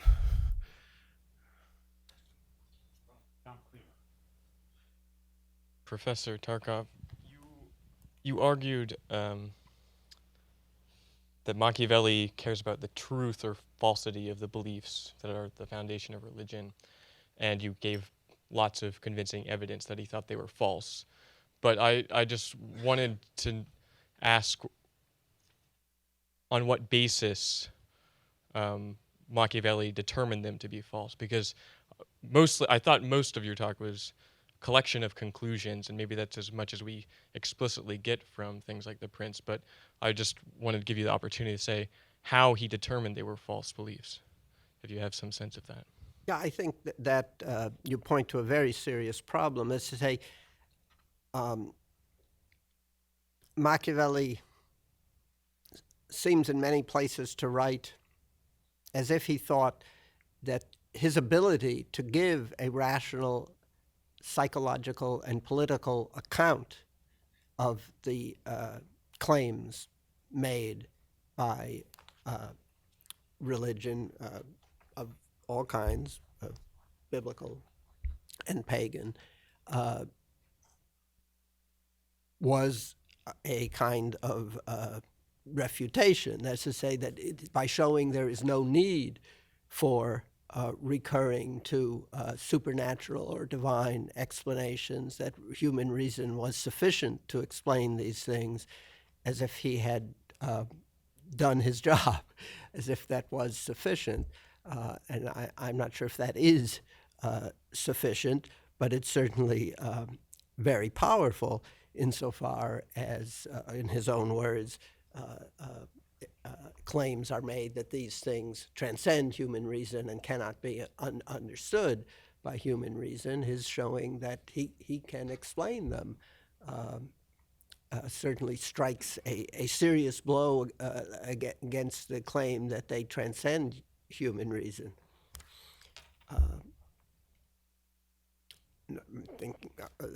In The Prince, this is more or less confined, I think, to, or at least the examples I gave in The Prince are the non-miraculous account of Louis's failures and his account of how the church gained temporal power in chapter 11. But you get, in a way, Vickie referred to Book 2, Chapter 5 of the Discorsi, where he, it's true in one sense, just asserts that religions come from human beings and not from heaven, but also gives a suggestion as to how they could come about, that when there's a big flood and there are just a few people left, most of whom don't remember anything, one guy, Noah, could make a name for himself by giving this account of what had preceded the flood. So he not only suggests that the claim of creation rests on weak historical evidence, but how it could have become credible to people who didn't know better. I mentioned the discussion of sins and miracles. In the longer version, I do. Sorry. And also the sins in chapter 12 about mercenaries, too. Wait for Social Research and the Review of Politics for more information.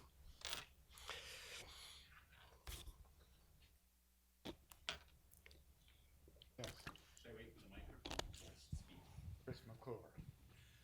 I wanted to ask. I thought you were waiting. Too impatient.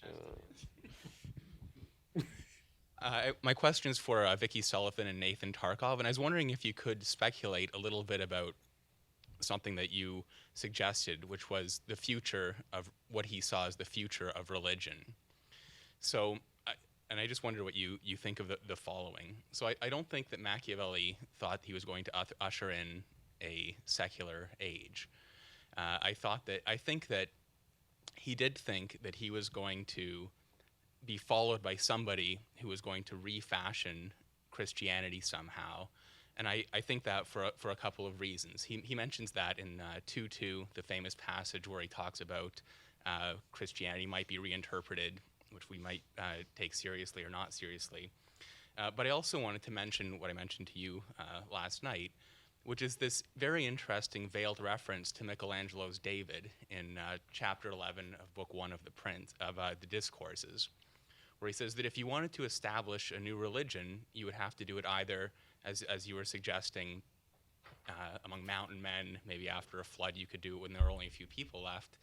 And he says that doing it among civilized people like those in Florence would be almost impossible, because it would be like creating a sculpture out of a piece of marble that had been badly blocked out by somebody else, which is, of course, exactly what Michelangelo's David was, which he would have known. So it seems to point to the possibility that what he's waiting for is an extraordinarily brilliant person who may not be Machiavelli, who's going to completely reorganize Christianity, which is something that he doesn't do. And so in that respect, he does seem to be like Moses, which he indicates in the end of The Prince and in the Discourses, as somebody who's waiting for somebody else to follow him. So just wondering what you think of that hypothesis. Well, I answered this question earlier in the words of Captain Renaud. Machiavelli, maybe Christianity will be reformed on the lines of American Christianity that permits the exaltation, defense, love, and honor of the fatherland. Maybe the Muslim rulers will conquer Christian Europe. Maybe there will be a new Machiavellian religion of human virtue. Personally, he'll take what comes. I think ultimately his concern is less with predicting or guaranteeing any one of those results than with the truth. If I may, whether this is serious or coy or just hubristic, I think that Machiavelli is toying with the possibility that he himself is playing with Christianity and giving you something new.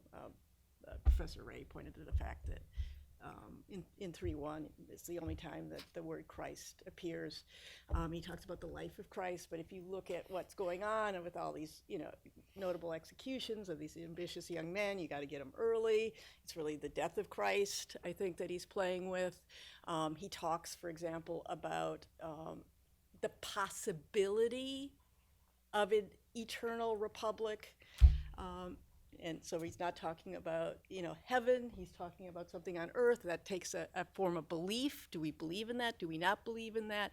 I very much think he's playing with himself as a prophet of a way of using the insights of Christianity to offer a reinterpretation of Christianity to make it much more temporal and to be the new age. And I think 2:5 he's talking about himself. One way I think that that's the case is he says, if you lose all the records, what you could do is just pervert the records of the past. Well, if you've lost all the records, why would you have to pervert the past? You don't. You could just start anew. You would pervert the past if you were working, like with people, as he says at the end of 1:11, who aren't ignorant. They don't think that they're ignorant or rude. They think they're really quite sophisticated. But you can pervert things to make them see things differently. And I think that's very much what Machiavelli is doing with Livy and with Christianity. Whether that's really serious or in some sense playful or both, that's a much bigger question. I suppose the question would be, though, I would presume maybe there are limits to even Machiavelli's foresight, and he would take what would happen in any of the three circumstances Nathan suggests, and that strikes me as right, the sort of the Lockean, Jeffersonian, et cetera, reinterpretation of Christianity. But I guess the question would be, wouldn't that it still is Christianity? And this, however reinterpreted and secularized and humanized, there's still a certain, from his point of view, isn't there a certain weakness there that might lead him to prefer? It is very striking, Vickie cited the passage, and Strauss was very taken by this apparently too, that, these sects do come to an end, not simply get reformed or, weakened or Protestantized or whatever, all the million things that have happened subsequently to Machiavelli with Christianity. And I wonder to what degree he did really think or expect or set the groundwork for not just the weakening of Christianity, but really for its disappearance almost. And also in the discussion of Francis and Dominic, he says if it weren't for them, it would have come to an end in the 13th century. But the question then still remains, what next? Would Right. neo-paganism? Well, I guess then the question would every religion, since a religion is, well, religions are religious, and the people, and I take it he thought that the people would always be religious in some sense.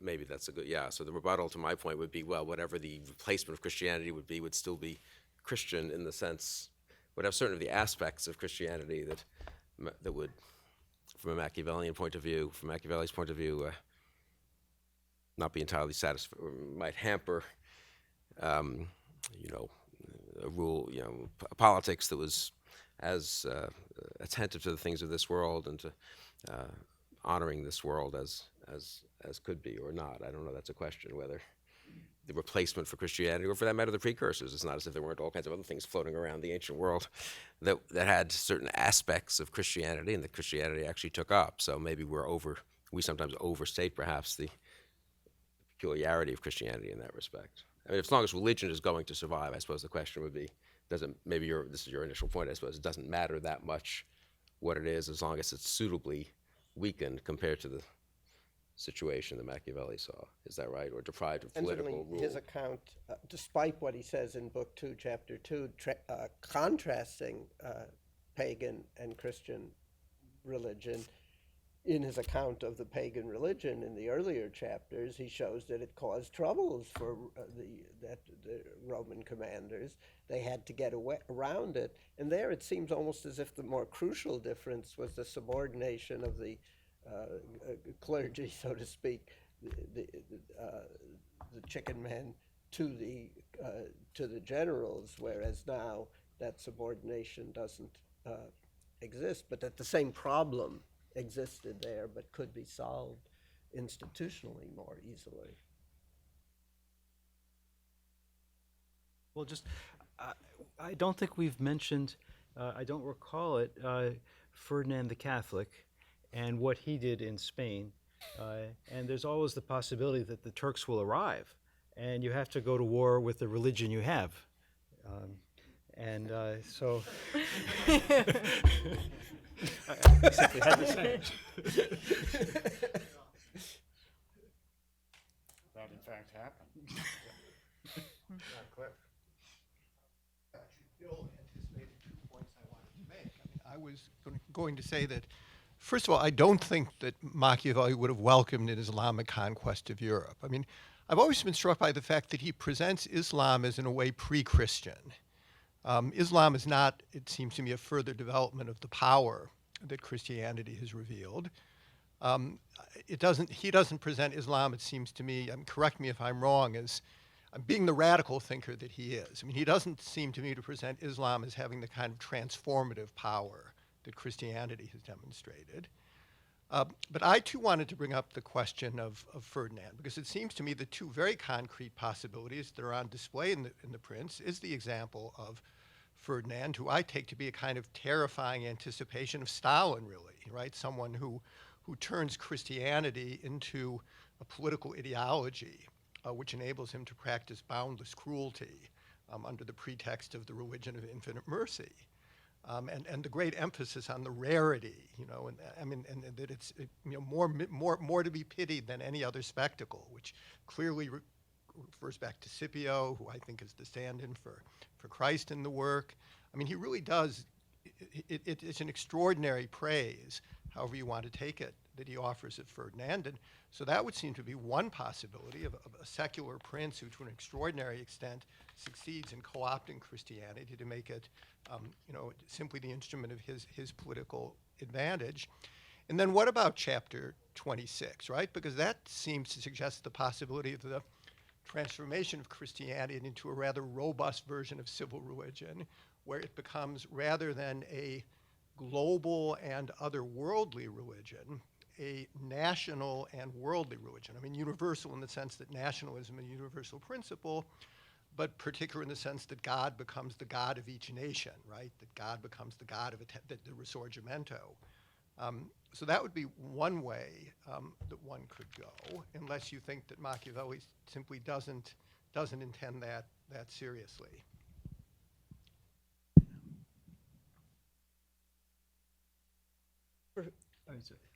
For anyone who wants it. No, I was, yeah. Just on Ferdinand, one small point that I noticed a few months ago. There's that marvelous expression, pious cruelty, that's emphasized again and again by teachers of the prince, and it occurs to me that he's got in the back of his mind the very last scene of the Aeneid, where the pious Aeneas kills Turnus. And it's a terrible scene, but he's being pious. And Virgil means us to ask, what is this piety that's involved?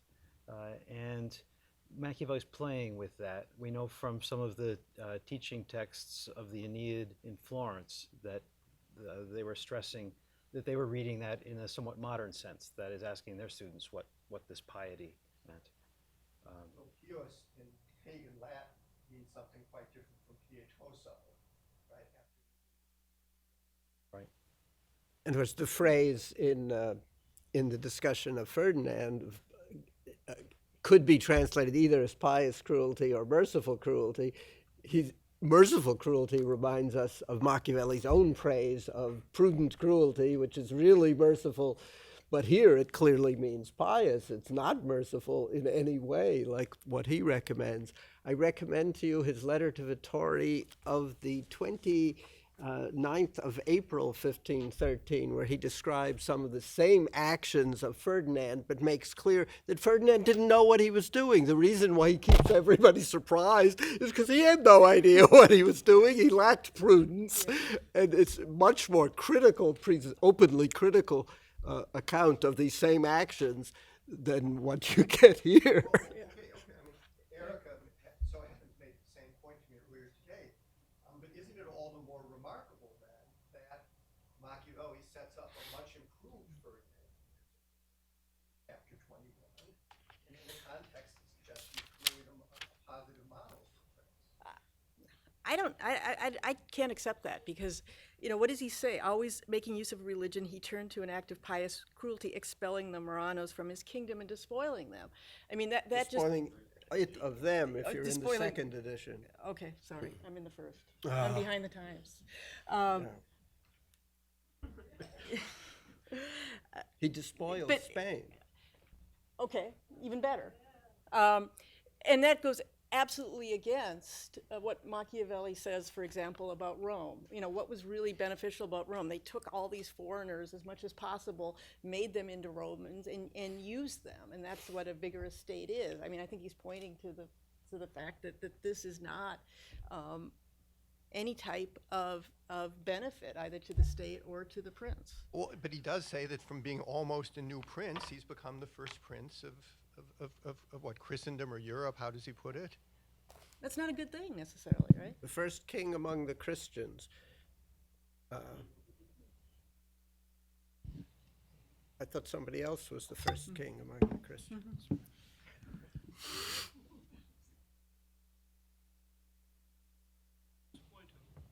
Wait.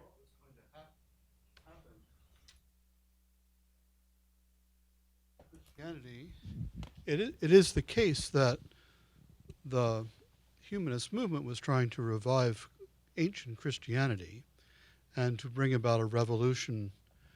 And they had great hostility to contemporary Christianity. So there is a rebirth motif there. But there's also a great many prophecies of the end of Christianity in this period, ever since the fall of Constantinople, where everyone thought that Greek Christianity had fallen. They didn't understand that it would survive as a religion within the Turkish Empire. But there were a great many prophecies. I think I showed a few years ago with Sebastiano Gentile that Ficino published his translation of Plato in 1484 because he believed that in Abu Masar's prediction of the end of Christianity from 1484, and so he thought he'd publish Plato so that people would know what the real religion of antiquity was, which is Platonism. And there are lots of prophecies floating around in this period. There's the famous case of Pious II, who writes to the great Turk, trying to get him to convert to Christianity. And other people think that the Turks are going to take over Christianity. There's a humanist prophet who tries to, George of Trebizond, who goes to Constantinople to convert the great Turk. So there are people in the time who believe that religion is corrupt. It's about to undergo a great transformation. So it wouldn't be surprising if Machiavelli believed something was happening, and of course something was happening. They were about to have the Reformation. But whether he himself was trying to bring about a reformation of religion, I think is a little bit harder to show. And what exactly that would have. Clearly he disliked the Christian religion of his own time. But I've always been puzzled by his idea that it made us weak and womanish, because he must have known that the Crusades were not weak and womanish. They were highly successful in pushing back against the Turk. So I really think his criticism of Christianity for its weakness really referred to the religion of his day, not necessarily to Christianity as a whole.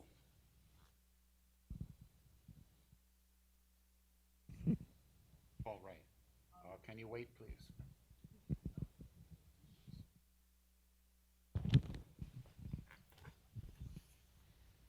I don't know if this bears on the question that was posed about the future, but in 2.5, in the Discorsi, Machiavelli plays with Averroism, those philosophers who would have it that the world is eternal, and he also plays with something that came into Europe with Averroism, which is astrology. The Averroists refer to Christianity as a sect, and Machiavelli follows them, so it's one sect among other sects. But the second thing he does is he plays with the notion that sects vary 2 or 3 times in 5,000 or 6,000 years. And what he's doing is he's picking this up from astrology. Now, I'm not suggesting that Machiavelli believes in astrology, but I am suggesting that he's toying with it rhetorically. And if you think about it, 2 or 3 times in 5,000 or 6,000 years, that could be as infrequently as 3,000 years, and it could be as frequently as 1,666 years. Now, as it happens, they're not so very far from 1666 when Machiavelli's writing this. So it could be that he is suggesting, on the authority of astrology, but not really believing in astrology, that maybe the time has come, or is coming fairly soon, for there to be such a shift. And it seems to me that everything that he writes about Christianity would suggest that he would welcome another opportunity. Might be worse, but hey, might be better. It's an occasione that someone might be able to take advantage of. A letter just before he died, he does refer, there's a reference to Lutheran, Lutherans. He knows about that. He didn't seem to make much of it. Bob Faulkner, can you wait? Oh, okay, you go first then. Sorry, I just want to follow up something from what Professor Hankins said. The question of the ephemerity of Christianity, because it kind of brought to mind at least 2 traditions of thinking about religion that maybe emerge out of Machiavelli. The first being what you might think of as the Nietzschean tradition, that Christianity is effeminizing. It's taken up by Spinoza. Of course, he calls Judaism effeminizing instead. But then it reaches its apogee with Nietzsche, and just sort of a wonder. Machiavelli seems to come so close to getting at the complete Nietzschean picture of both Christianity as weakening force and Platonic idealism as just another permutation of that. And I wonder if Machiavelli ever did come close to making that connection. But then there's this other tradition, the tradition that comes out of the discourses. To paraphrase what Professor Tarcov said, that controlling the chicken men is what makes Roman political institutions as powerful as they're able to be.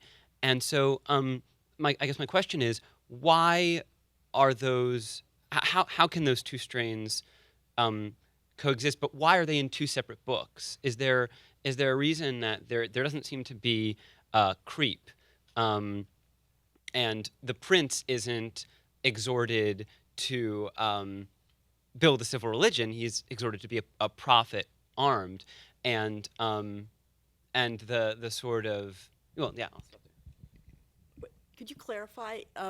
You say the feminization is not in the discourses, but it's in the prince? No. Okay. I'm just saying the basically that civil religion isn't in the prince. Okay.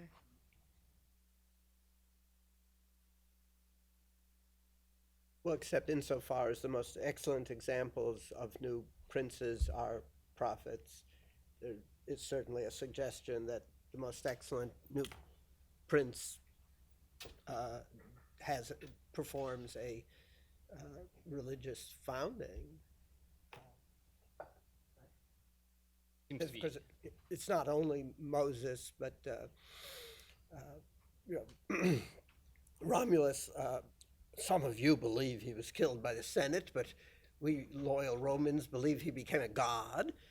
And Cyrus, according to the Bible, God spoke to him, and Theseus was, as good pagans, we believe, was the son of Poseidon, right? So those are held up as the examples for a prince to imitate. So I think it's there.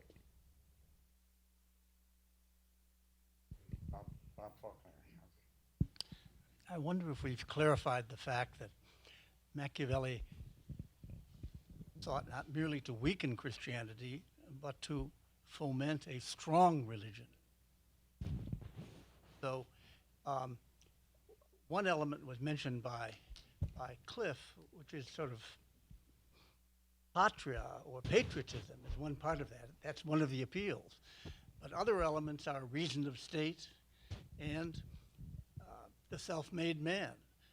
And in general, there are a whole series of very powerful appeals to different classes, especially the strong and the popular, that I think is meant to be a new kind of sect, if I can use that word. What Strauss calls the Enlightenment.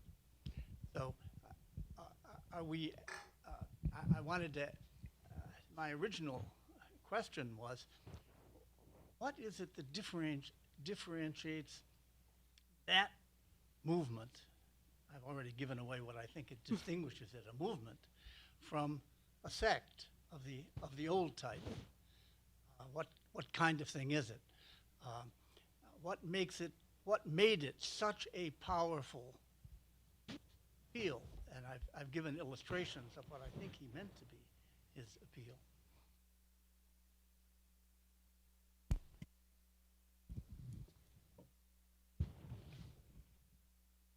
Harvey, I think this one's addressed to you. Our silence indicates that. I was going to make a couple of remarks. One is that I think that it was from the beginning with St. Augustine that the double accusation was made against Christianity, that it was both cruel and feminine. Get that from the phrase ambizioso that really applies to the character of his time. Ambitious leisure that could either be turned to pious fanaticism such as you get in the Crusades and a little bit after Machiavelli with the Spanish conquerors in Mexico and Peru. Our my friend William H. Prescott, the American historian, the great admirer of Machiavelli, as he shows in the numbering of his chapters on the conquest of Mexico. So that, and I think you also could get in the discourses to Book 1, Chapter 26, that God is a tyrant because he moves around as he wishes. Then that too would be an instance of cruelty, as well as the other descriptions of effeminacy.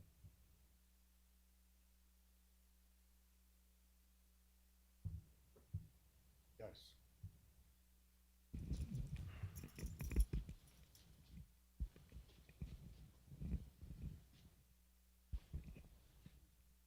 With the danger that this is the last question, I don't know, but maybe I can draw the circle back to the first panel where Harvey said that what Machiavelli cared most about was the effectual truth or anticipating the effects of a doctrine. And Nathan, you just closed with saying, well, he could care less, or he would have taken whatever comes. I just wanted to ask you to, again, whether you seem to make that your final sentence, whether that's a disagreement that you say he demonstrated the nature of politics and possibly with it said something substantial about religion, and Harvey, you say something very different, that he actually really does care about what comes after him. I don't think I don't know would be one answer that would be truthful. I don't think that he thought that the truth of his arguments depended on their future effects.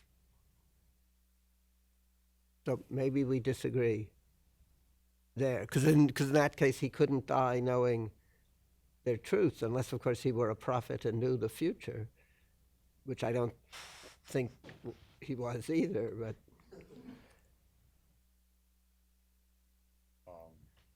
say that again. I think he thought he had discovered the truth. I don't think he thought that depended on what its future effects would be, nor do I think that he thought he knew what its future effects would be. I think that the truth that he discovered would be much more effectual than the truth up to his time. It would be more effectual, but that wouldn't be the proof of its truth. He wouldn't have to wait a few centuries to find out. Well, I mean, he could already apply the notion of effectual truth to. He could already apply the notion of effectual truth to the transformation of Platonism to Christianity. That Platonism, based on the idea of the good, was really necessarily going to be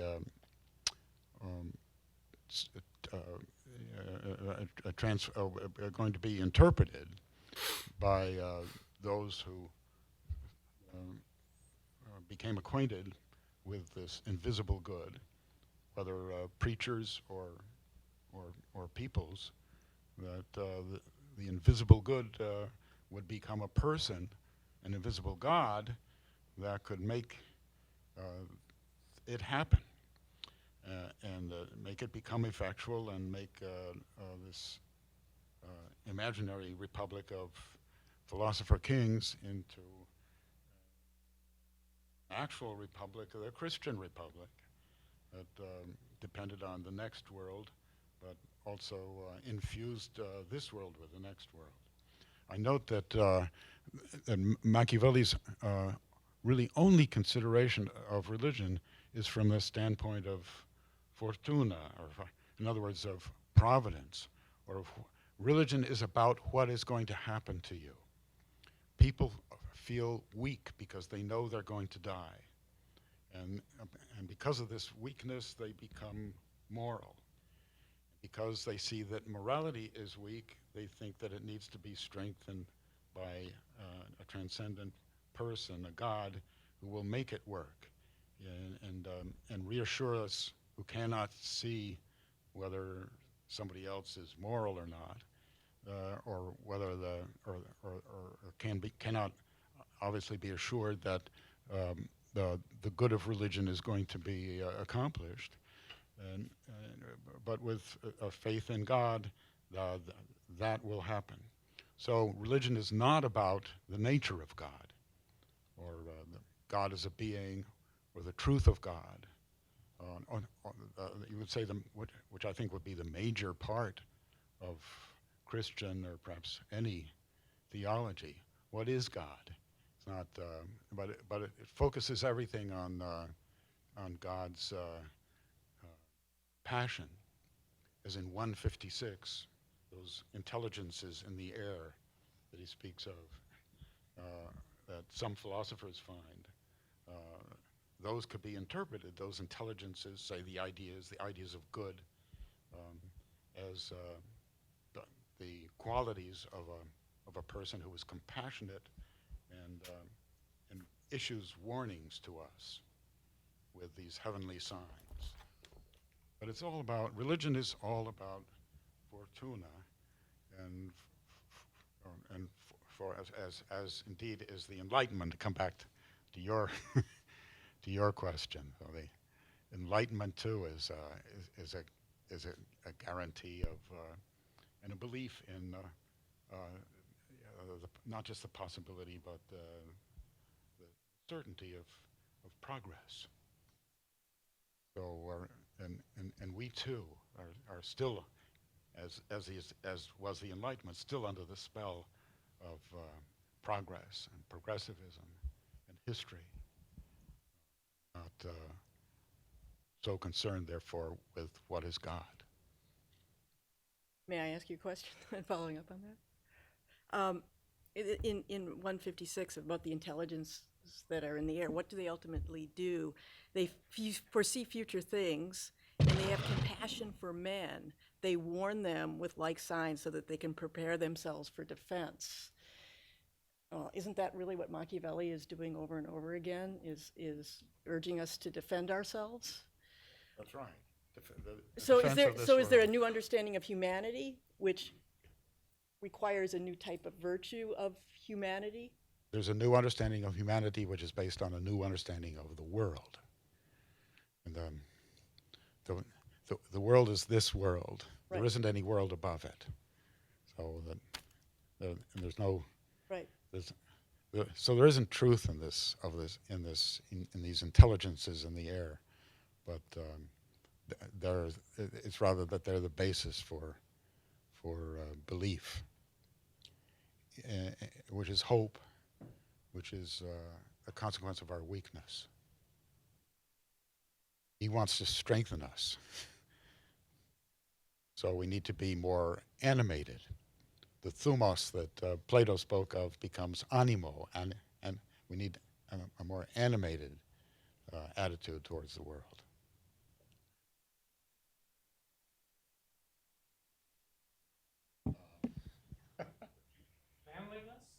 You brought out the secret of this whole conversation. So thanks very much for coming. And Thank you. Pleasure.